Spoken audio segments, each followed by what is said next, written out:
आप सभी का हृदय से अभिवादन। आज के इस छोटे से वीडियो में मैं आपको स्वर संधि को पहचानने की आसान ट्रिक बताऊंगी।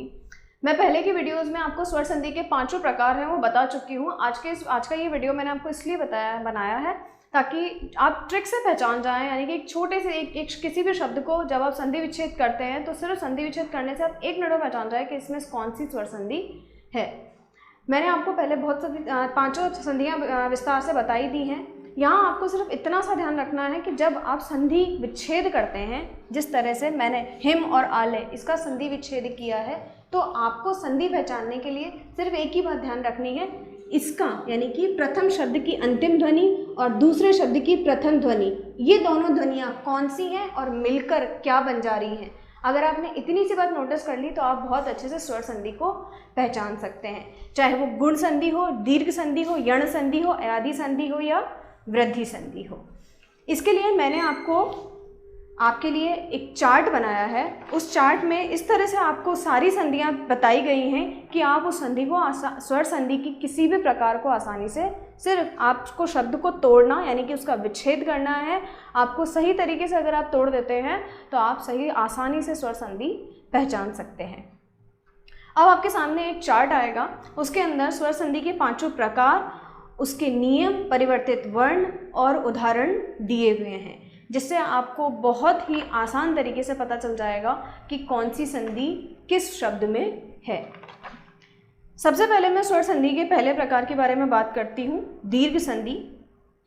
दीर्घ संधि में कोई भी समान स्वर यानी कि अ, आ, ई, उ और री, जब ये 4 समान स्वर किसी भी रूप में यानी कि ह्रस्व और दीर्घ रूप में मिल जाते हैं तो दीर्घ हो जाते हैं। यानी कि अगर अ और आ मिलता है या ई और ई मिलता है, उ और ऊ मिलता है, चाहे वो ह्रस्व रूप हो चाहे वो दीर्घ रूप हो, लेकिन दोनों समान स्वर होते हैं। ये दोनों समान स्वर मिलकर क्या हो जाते हैं, आ, ई, उ और री।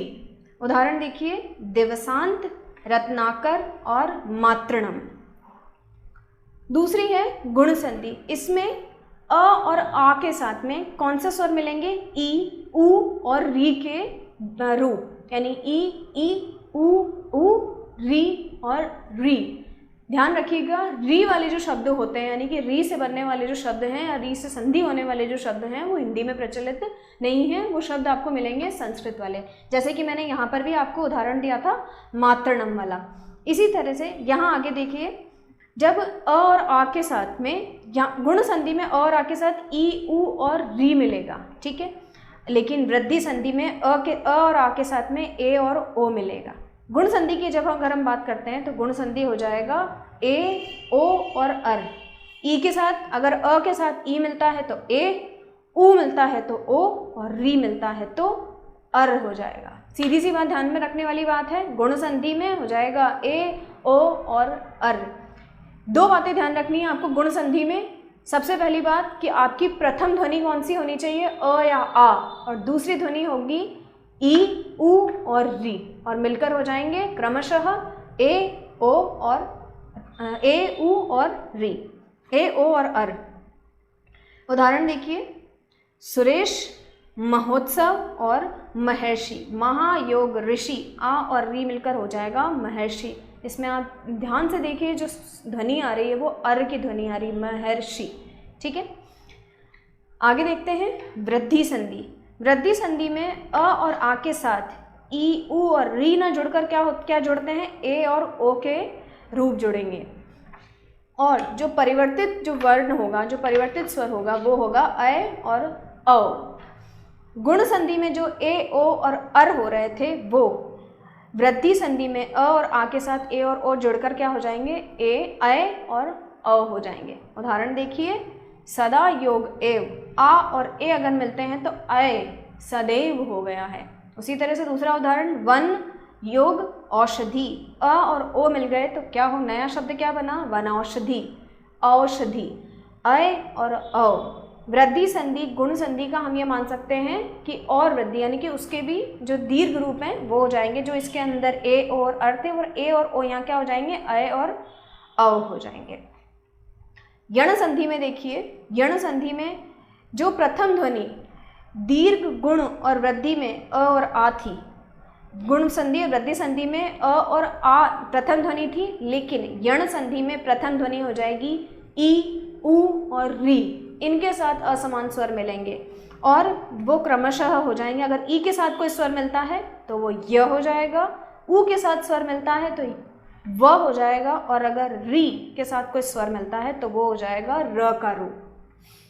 एक बात और यण संधि में ध्यान रखने वाली बात है, यण संधि का जब संधि हो जाती है, यानी कि जब दो शब्दों की संधि होती है और अगर उसमें यण संधि है तो प्रथम ध्वनि जिस ध्वनि जो ध्वनि है जिस वर्ण के साथ लगी हुई है वो वर्ण स्वर रहित हो जाता है। उदाहरण देखिए, वी योग अर्थ, वी जो व है वो यहाँ आधा हो जाएगा और इसकी संधि होगी व्यर्थ।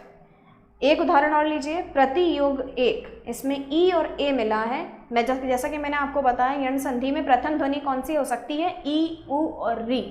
दूसरी बात ये कि जो वर्ण है वो आधा हो जाता है, यानी कि स्वर रहित हो जाता है।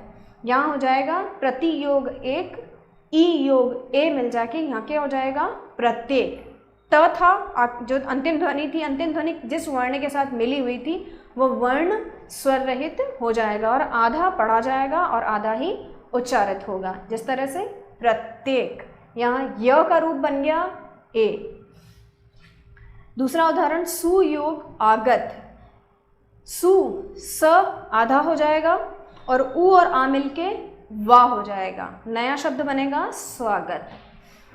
इसी तरह से अगर री का उदाहरण देखते हैं तो री में र के रूप हो जाते हैं पितृ योग अनुमति, री और अ मिल जाएंगे तो क्या हो जाएगा पितृ, यानी कि पितृनुमति, र का रूप हो जाएगा। 4 संधियां हम देख चुके हैं। आयादी संधि जो सबसे अंतिम स्वर संधि का भेद है, ए और ओ के जो 2 रूप हैं, यानी कि हस्व स्वर और दीर्घ स्वर, ये दोनों ए, ऐ, ओ और औ, इनके साथ अगर कोई भिन्न स्वर मिलता है तो वो क्रमशः, अगर ए के साथ है तो वो अय हो जाएगा, अय के साथ है तो आय, ओ के साथ है तो औ के साथ है आओ, ऊ के साथ है आवू, ई अवी, ई अवी। उदाहरण देखिए, गए प्लस माफ कीजिए गए योग अन गायन, ने योग अन नयन। अगर 2 मात्राएं हैं, यानी कि अगर दीर्घ मात्रा है तो आ, आय, औ, ठीक है, लेकिन अगर ह्रस्व मात्रा है तो अय और औ हो जाएगा। गए योग अन गायन, नए योग अन नयन, भो योग अन भवन, पो योग इत्र पवित्र, क्योंकि ओ और ई मिल गया है तो वह अवी हो जाएगा, पो योग इत्र पवित्र। गो योग ईश गविश और पौ योग ई अव, पौ 2 मात्राएं हैं तो यह पावक हो जाएगा। आज के वीडियो में मैंने आपको स्वर संधि के 5 भेद ट्रिक के साथ बताए हैं, जहां आपको ये छोटी सी बात ध्यान रखनी है। एक तो आप विच्छेद जो संधि विच्छेद करते हैं वो सही करिए, और दूसरी बात पहले शब्द की अंतिम ध्वनि और दूसरे शब्द की प्रथम ध्वनि, ये 2 ध्वनियों का ध्यान रखिए। प्रथम ध्वनि कौन सी है और किसके साथ मिल रही है। अगर ये ध्वनियाँ ध्यान रख ली और उसका परिवर्तित स्वर या परिवर्तित व्यंजन आपने ध्यान रख लिया तो आपको स्वर संधि पहचानने में कभी भी कोई परेशानी नहीं आएगी। अगर इस वीडियो संबंधित आपके कोई प्रश्न है तो आप कमेंट सेक्शन में लिख सकते हैं, मैं आपके प्रश्नों का उत्तर देने का कोशिश करूँगी। धन्यवाद।